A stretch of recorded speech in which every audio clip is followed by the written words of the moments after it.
Night పూట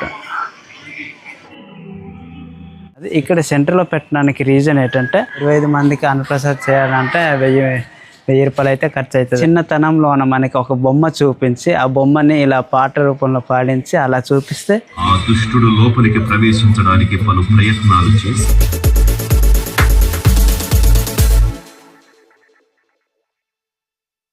hello guys, మనం ఈరోజైతే విజయనగరంలో ఉన్నటువంటి ఒక ప్రత్యేకమైన ప్లేస్కి అయితే వచ్చున్నాం.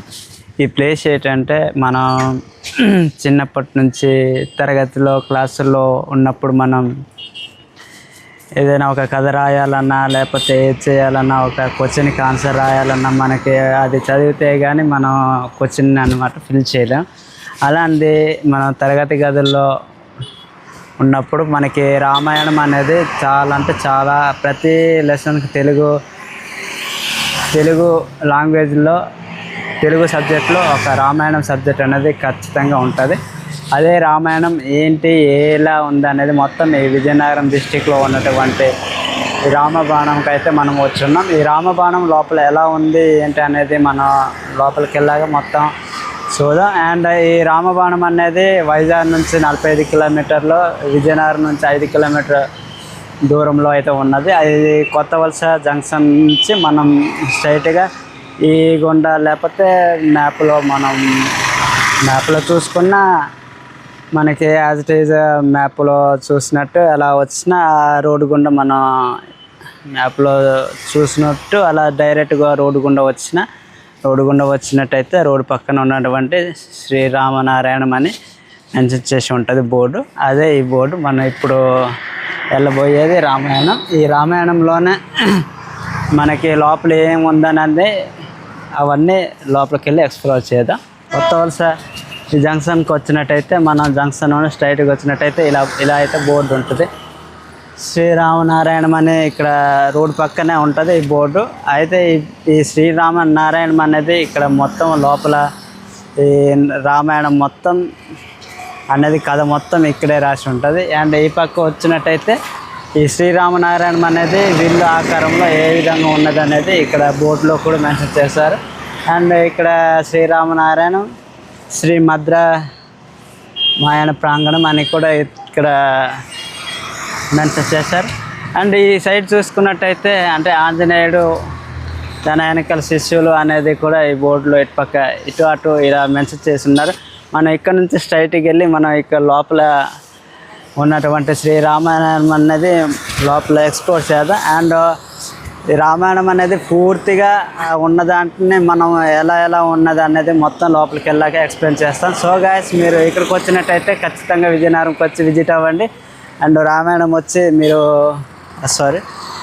విజయనగరంకి వచ్చినట్టయితే మీరు ఖచ్చితంగా శ్రీరామనారాయణకి వచ్చి ఇక్కడికి వచ్చి విజిట్ అవ్వండి. రామాయణాన్ని మొత్తం తెలుసుకోండి. అండ్ చిన్నపిల్లలకి స్టూడెంట్స్కి అయితే చాలా యూజ్ఫుల్ సబ్జెక్ట్. ఎందుకంటే తెలుగులో ఇది ఒక సబ్జెక్ట్. సో లైక్ చేయండి, షేర్ చేయండి, సబ్స్క్రైబ్ చేసుకోవడం మాత్రం మర్చిపోకండి. బెల్ ఐకాన్ మాత్రం ఆల్ ఆప్షన్లో సెలెక్ట్ చేసుకోండి.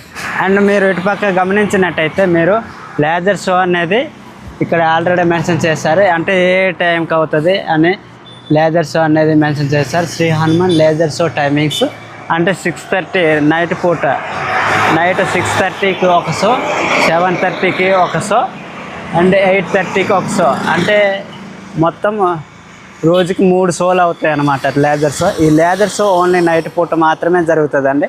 సో లేజర్ షో కూడా మనం ఎక్స్ప్లోర్ చేయడానికి ట్రై చేద్దాం. నైట్ పూట కూడా ఇక్కడే ఉండి ట్రై చేద్దాం. అండ్ లోపలికి వెళ్ళినాక మనకి లోపలికి వెళ్తున్నప్పుడు ఇలా ఉంటుంది. అండ్ పెద్ద బస్సులు అయితే లోపలికి అయితే వెళ్ళవు కాబట్టి టూరిస్ట్ బస్సులు అయితే ఇక్కడే పార్కింగ్ చేయాల్సి ఉంటుంది. ఎందుకంటే పెద్ద బస్సులకి అన్నమాట, టూరిస్ట్ బస్సులకి అలో లేదు. అందుకనే ఇక్కడ అండ్ రోడ్డు పక్కన అయితే ఇక్కడ పార్కింగ్ చేసి లోపలికి వెళ్ళిపోవడమే. కారు లేకపోతే బైకు ఇవన్నీ అయితే మనం లోపలికి వెళ్ళి మనం ఎంజాయ్ చేయవచ్చు. మనం అక్కడ నుండి ఆ దారి కూడా మేమైతే దగ్గరే కాబట్టి మేమైతే నడుచుకొని వచ్చాం. అండ్ నడుచుకొని వచ్చినట్టయితే మనకి ఎంట్రీలో ఇలా ఉంటుంది. ఆటో పార్కింగ్ ఈ సైడ్ పెట్టుకోవచ్చు. ఆటోస్ కార్లు అయితే ఇక్కడ పార్కింగ్కి నో ప్రాబ్లం. కాకపోతే పెద్ద పెద్ద బస్సులకు మాత్రమే, టూరిస్ట్ బస్సులకు మాత్రమే మెయిన్ గేట్ దగ్గరే అక్కడే బస్సులకి అయితే పార్కింగ్ ఉంటుంది. ఇక్కడికి వచ్చినాక ఇక్కడ కార్స్, బైక్స్ పార్కింగ్ పెట్టుకోవచ్చు. అండ్ ఆ సైడ్ వెళ్ళినట్టయితే అక్కడ టికెట్ కౌంటర్. గాయస్ మీరు ఒకటి గమనించాలి, ఇక్కడికి వచ్చినప్పుడు మీకు ఇక్కడ మాత్రం దగ్గరలో ఏ రూము రెంట్స్ గట్రా అలాంటి ఏడు దొరకవు. తీసుకుంటే విజయనగరంలో ఎక్కడో ఒక దగ్గర రూమ్ రెంట్స్, లేకపోతే వైజాగ్లో ఎక్కడో రూమ్ రెంట్స్ తీసుకున్నట్టయితే మీరు అక్కడ నుంచి ట్రావెల్ వైజాగ్ నుండి అయితే 45 కిలోమీటర్ ట్రావెల్ చేయాల్సి ఉంటుంది. విజయనగరం నుంచి అయితే ఒక 5-6 కిలోమీటర్స్ అయితే ట్రావెల్ చేయాల్సి ఉంటుంది.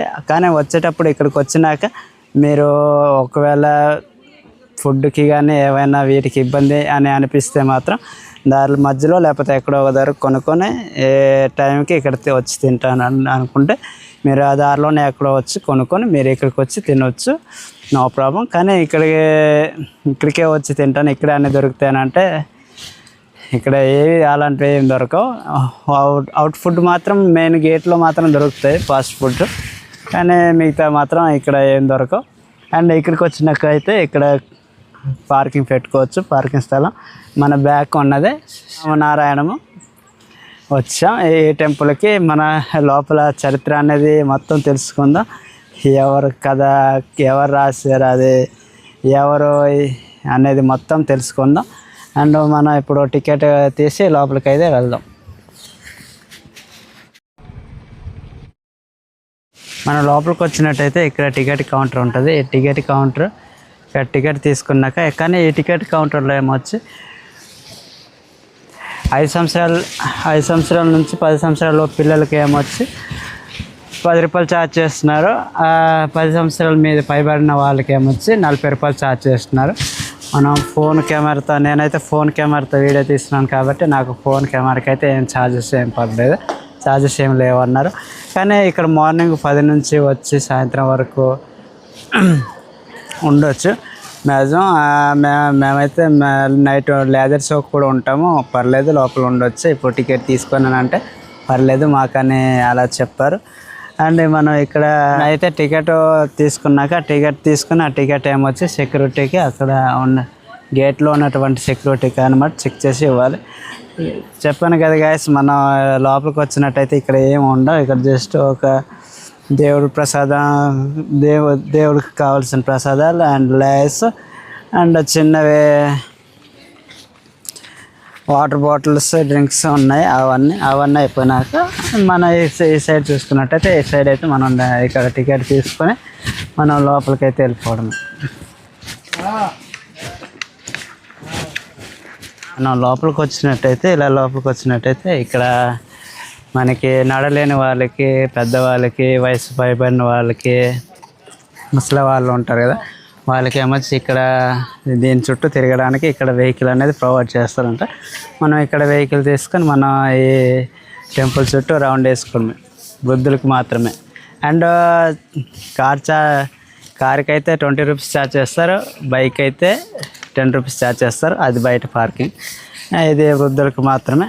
కానీ ఇక్కడ వృద్ధులకు కూడా తిరగడానికి వెహికల్ అనేది ప్రొవైడ్ చేస్తారు, బట్ వాళ్ళకి ఛార్జెస్ అయితే ఏమి ఉండవు.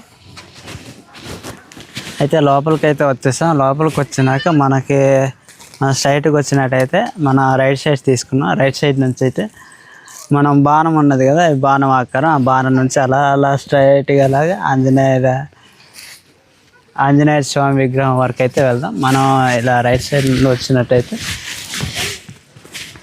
ఇక్కడ బోర్డు మెన్షన్ చేస్తున్నారు, అంటే ఇక్కడ ఏమేమి ఉన్నాయి అనేది మొత్తం ఇక్కడ బోర్డు మెన్షన్ చేస్తున్నారు. ఇవి ఎక్కడ ఏ అంతస్తులో ఉన్నాయి అనేది మొత్తం మెన్షన్ చేస్తున్నారు. అంటే ఇవంతా ఇక్కడ మెన్షన్ చేసినవంతా ఇక్కడ ఉన్నవన్నీ ఇక్కడ మెన్షన్ చేశారు, అక్కడ ఏమేమి ఉన్నాయి అనేది. అండ్ అవి ఏ అంతస్తులో ఉన్నాయి అనేది కూడా ఇక్కడ మెన్షన్ చేశారు. అండ్ అలా చూసుకుంటూ పోయినట్టయితే ఇక్కడ శ్రీరామనారాయణం సృష్టికర్త, శ్రీరామనారాయణం నరసింహమూర్తి గారు అని ఇక్కడ అతను విగ్రహం అయితే పెట్టడం జరిగింది.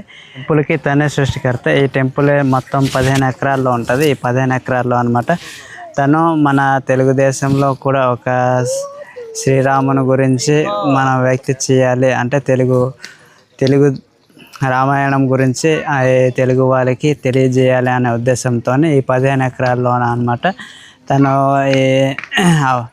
ఒక విచిత్రకరణంగా ఒక బొమ్మ రూపంలో విగ్రహంతో సహా మొత్తం ఇక్కడ ఉన్నటువంటి ఈ 15 ఎకరాల్లో ఈ ట్రస్ట్ని మొత్తం కట్టాలనే ఉద్దేశంతోనే తను ఈ రామనారాయణ ఈ టెంపుల్ అయితే తను సృష్టించారు. శ్రీరామనారాయణ నరసింహమూర్తి గారు అన్నమాట టెంపుల్ని నిర్మించిన తర్వాత కొన్ని సంవత్సరాల తర్వాత తను స్వర్గస్థులు అయితే అయిపోయారు. అయితే స్వర్గస్థులు అయిపోయినాక తర్వాత వీళ్ళ పిల్లలు అంటే వీళ్ళ కొడుకులు అనమాట, వాళ్ళ కొడుకులు తను స్వర్గస్థులు అయినాక తర్వాత అక్కడ నుంచి వాళ్ళు ట్రస్ట్ వాళ్ళతోనే ఈ శ్రీరామనారాయణ టెంపుల్ని అయితే కంప్లీట్ అయితే చేశారు. అయితే లోపలికి వచ్చినట్టయితే ఇక్కడ ఏమేమి ఉన్నాయి అనేది ఇక్కడ బోర్డుతో మెన్షన్ చేశారు. మనం ఈ టెంపుల్ లోపలికి వెళ్ళేటప్పుడు సైడ్కి అయితే చెప్పులు పెట్టి మనం లోపలికి అయితే వెళ్ళాల్సి ఉంటుంది. అండ్ ఇక్కడ 2 టైప్స్ ఆఫ్ ఉన్నాయి, అంటే 2 దారులు ఉన్నాయి. ఇది ఒక దారి, అదొక దారి. ఆ దారి గుండా వెళ్తే అవి ఏమున్నాయి, ఈ 2వ దారి గుండా వెళ్తే ఇవి కనిపిస్తాయి, ఇవి ఎదురైతాయి అన్నమాట. అంటే మనం ఫస్ట్ ఆ దారి గుండా పోయి తర్వాత ఈ దారి గుండా వెళ్దాం. మనం అలా మీదకి వచ్చినట్టయితే బాణం ధనుసు అంటే వెళ్ళు మధ్యన ఉండే ధనుసు, ఆ ధనుసు మధ్య అనమాట ఉన్నాం. అంటే ధనుసు చివరిన ఉండే ఆ ముక్క దగ్గర అనమాట మనకి ఆంజనేయ స్వామి విగ్రహం అయితే కనిపిస్తుంది. అయితే ఇక్కడ నుంచి ఇక్కడ 2 టైప్స్ ఆఫ్ వేవ్స్ ఉన్నాయి, అటు ఒక దారి ఇటు ఒక దారి. మనం వచ్చింది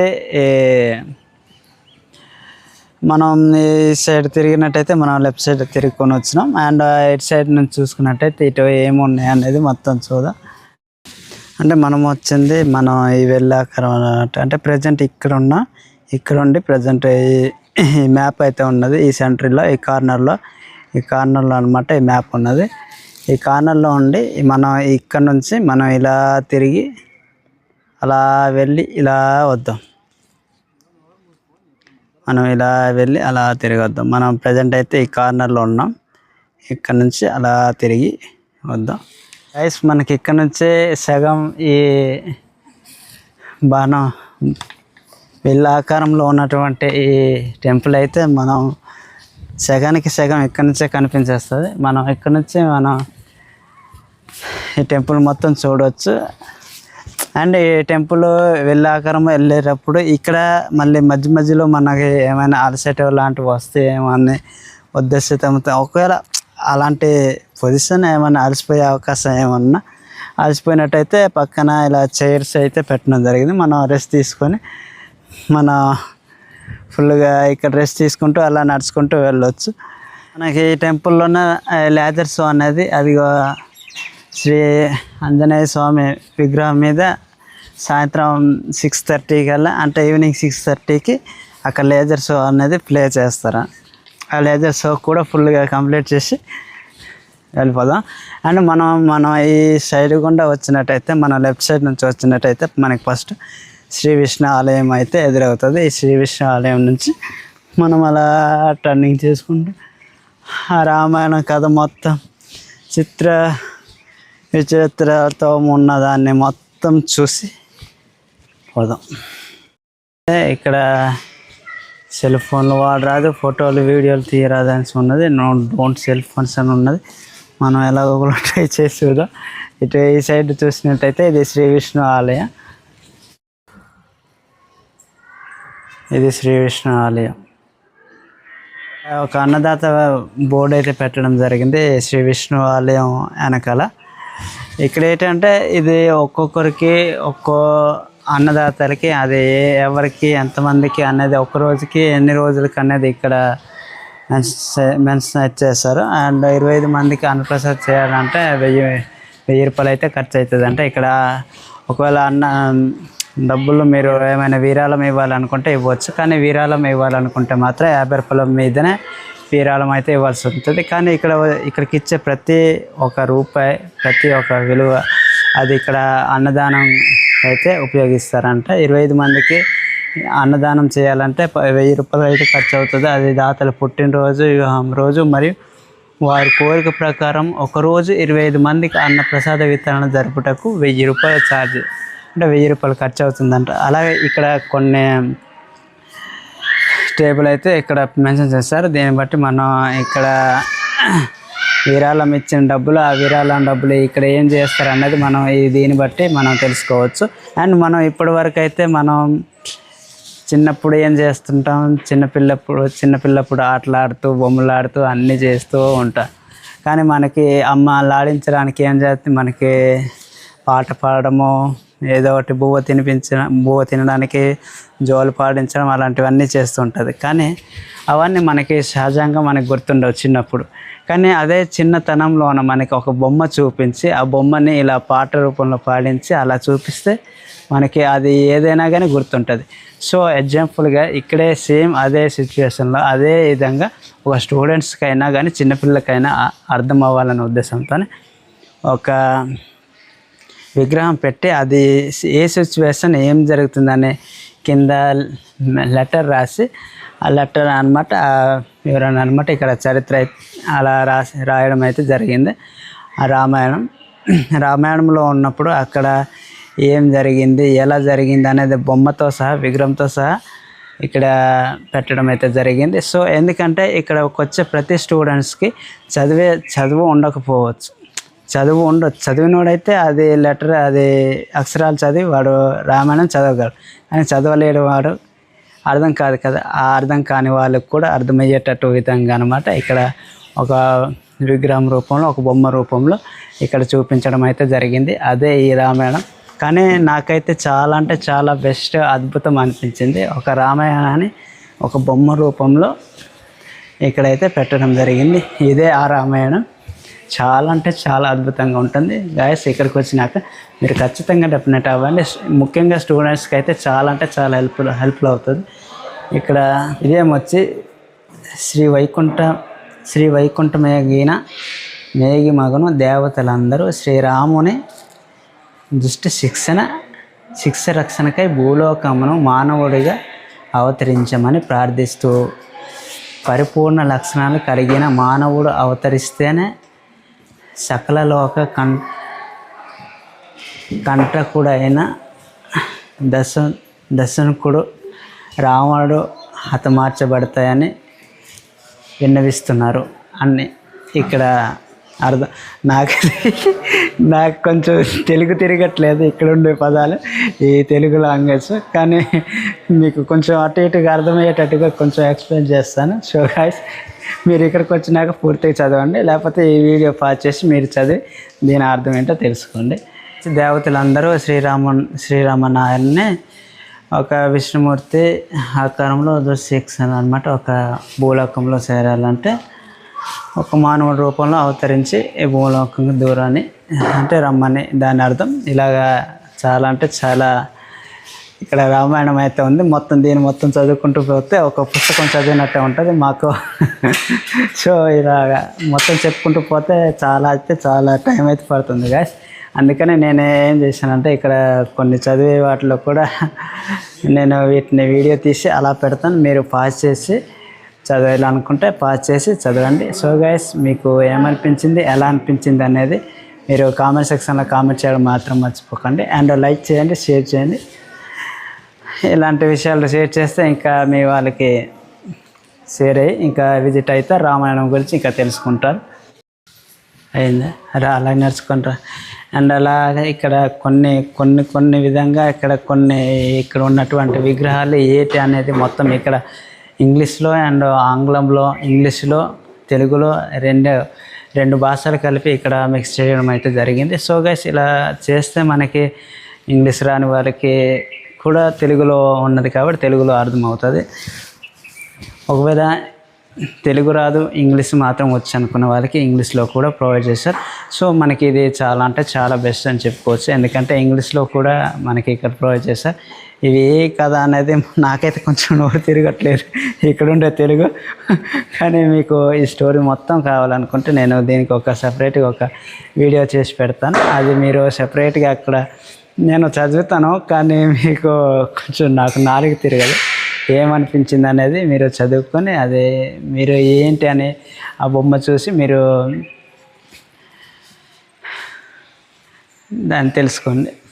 ఇలా ఈ వరుస వరకు మాత్రం ఇది మొత్తం రామాయణం ఎలా ఉందనేది మొత్తం ఇక్కడ సౌండ్ ఏంటి ఏం చేయొద్దు అనేసి ఇక్కడ మెన్షన్ చేశారు. ఇక్కడ దాకా ఇది శ్రీ విష్ణువు ఉన్నప్పుడు శ్రీ విష్ణువులో జరిగిన తన జరిగిన సంఘటన మొత్తం ఇక్కడ బొమ్మ రూపంలో అయితే చూపించారు. ఇక్కడ నుంచి మనం ఇక్కడికి బాణం గుర్తులోకి వెళ్ళిపోదాం. ఇక వెల్లు రూపంలో ఉండి బాణం గుర్తులోకి వచ్చినట్టయితే ఇక్కడ సెంటర్లో అయితే శ్రీ ఆంజనేయ స్వామి వారి విగ్రహం అయితే ఉన్నది. ఇక్కడ సెంటర్లో పెట్టడానికి రీజన్ ఏంటంటే ఇక్కడ నుంచి శ్రీ విష్ణువునికి అంటే అండగా కొంచెం బలంగా తయారయ్యేది శ్రీ ఆంజనేయ స్వామి. అందుకనే ఇక్కడ బాణంలో ఉన్నప్పుడు బాణం అంటే బలం కాబట్టి బాణం సెంట్రల్ అయితే పెట్టడం జరిగింది. ఈ శ్రీ ఆంజనేయ స్వామి వారి విగ్రహం 60 అడుగులు ఉంటుంది. ఇక్కడ నుంచి అవతలకి జరిగే రామాయణంలోనే అనమాట ఆంజనేయ స్వామి గారు ఈ రాముడికి తోడై ఉంటాడు. అందుకని సెంటర్లో ఇప్పుడు వరకు చూసిన ఈ విష్ణు చరిత్రలో ఏమంటే ఈ ఆంజనేయులు లేరు. ఇక్కడ నుంచి ఆంజనేయ స్వామి వారు యాడ్ అవుతారు అనమాట, అంటే బలం తయారవుతారు. అందుకే సెంటర్ నుండి ఈ సెంటర్ ఈ బాణం గుర్తులో అనమాట ఈ ఆంజనేయ స్వామివారి విగ్రహం అయితే పెట్టడం అయితే జరిగింది. సో గైస్ ఇక్కడ చాలా నీట్గా చక్కగా అయితే ఒక అర్థమయ్యే రీతిలో పెట్టడం అయితే జరిగింది. సో లైక్ చేయండి, షేర్ చేయండి, సబ్స్క్రైబ్ చేసుకోవడం మాత్రం మర్చిపోకండి. ఈ 60 అడుగుల శ్రీ ఆంజనేయ స్వామి వారి విగ్రహం మీద ఇక్కడ లేజర్ షో అనేది మనం ఇంతకుముందు టైమింగ్ చూసుకుంటూ వచ్చినట్టయితే ఈవినింగ్ 6:30 నుండి స్టార్ట్ అవుతుంది ఇక్కడ లేజర్ షో అనేది. లేజర్ షో అనేది ఇక్కడ స్టార్ట్ అయినప్పుడు ఇక్కడే కూర్చొని మనం ప్రజెంట్ చూస్తుంటాం.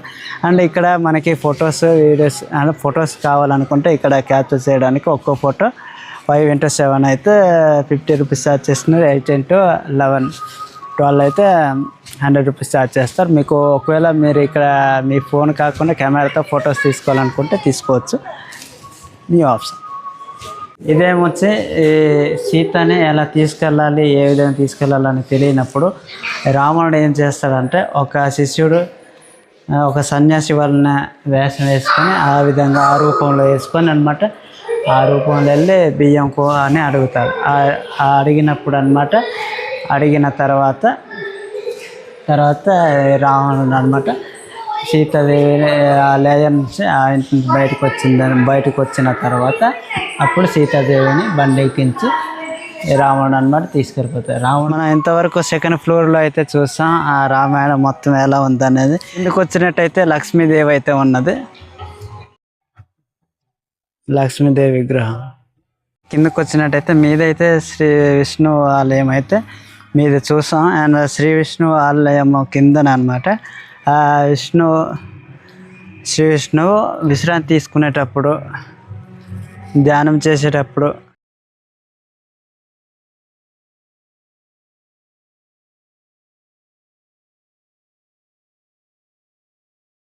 రైట్ సైడ్ ఏమొచ్చి సరస్వతి విగ్రహం ఉంది. ఇక్కడేమొచ్చి మధ్యలో శ్రీకృష్ణుడు ఉండి చుట్టుపక్కల గోమాతలు ఉన్నాయి కదా, అంటే శ్రీకృష్ణుడు ఎక్కువగా గోమాతలు పాలు తాగి ఉండడము, గోమాతల దగ్గర పుట్టి పెరగడం, అంటే గోమాతలతోనే ఎక్కువగా ఆడుకునేవాడు కదా, అందుకనే చుట్టూ గోమాతలు ఉన్నాయన్నమాట.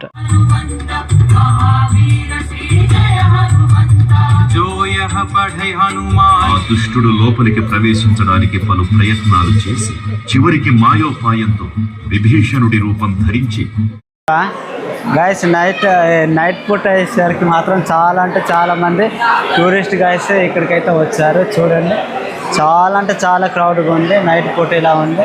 అండ్ ఇప్పుడే మేము లేజర్ షో కంప్లీట్ చేసుకుని వచ్చాం. చాలా బాగుంది లేజర్ షో. సో గైస్ మీరు కూడా ఇక్కడికి వచ్చినప్పుడు లేజర్ షోకి అయితే మాత్రం అస్సలు మిస్ అవ్వద్దు. చాలా బ్యూటిఫుల్గా ఉంటుంది. గాయస్ నైట్ పూట అయితే చాలా అంటే చాలా బాగుంది. నా గింబల్ ఛార్జింగ్ అయిపోయింది, అందుకే చేతితో పట్టే తీస్తున్నాను. చూస్తున్నారా, చాలా అంటే చాలా బ్యూటిఫుల్గా ఉంది. మనం అయితే బ్లాక్ కానీ పెడుతున్నాం. చాలా అంటే చాలా బాగుంది. ఇప్పటికే మా ఇక్కడ లేదర్స్ కంప్లీట్ చేస్తే వచ్చాం. నైట్ టైంన ఇలా ఉంటుంది. చాలా అంటే చాలా కలర్ఫుల్గా ఇది చుట్టుపక్కల. ఇది నైట్ పూట.